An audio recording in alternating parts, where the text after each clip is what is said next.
सूर्योदय न्यूज, आवाज महाराष्ट्राचा। स्थानिक स्वराज्य संस्थांच्या नगर परिषदा आणि नगरपंचायत निवडणुकांसाठी नेत्यांनी भरसभेतून एकमेकांवर आरोप प्रत्यारोप केले।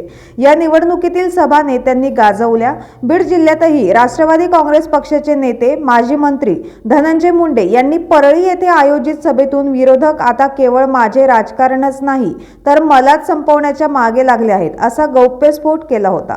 आता गंगाखेडचे आमदार रत्नाकर गुट्टे यांनी खळबळजनक दावा केलाय। त्यांनी केलेल्या दाव्यामुळे राजकीय वर्तुळात मोठी खळबळ उडाली आहे। आता स्थानिक स्वराज्य संस्थांच्या निवडणुकांच्या प्रचार सभेत भाषणातून भावनिक साद घालताना दिसले। धनंजय मुंडेंचा इंदोर येथील एका हॉटेलमध्ये मर्डर होणार होता, मात्र त्यांना भय्यूजी महाराजांनी वाचवलं असा गौप्यस्फोट रत्नाकर गुट्टे यांनी केला आहे। शिवाय धनंजय मुंडे कोणत्या हॉटेलमध्ये थांबले होते याचीही माहिती आपल्याकडे आहे, मात्र आपण ती माहिती सार्वजनिक करणार नाही असेही गुट्टे म्हणाले आहेत। गेल्या 2 दिवसांपूर्वी धनंजय मुंडे यांनी स्थानिक स्वराज्य संस्थांच्या निवडणुकीच्या पार्श्वभूमीवर गंगाखेडमध्ये सभा घेतली होती। या सभेतून त्यांनी आमदार रत्नाकर गुट्टे यांच्यावर शेतकऱ्यांच्या नावावर 1600 कोटींचं कर्ज उचललं असल्याचा गंभीर आरोप केला होता। या टीकेला उत्तर देताना तुम्ही मला 2024च्या विधानसभा निवडणुकीत पाडण्याचा प्रयत्न केला।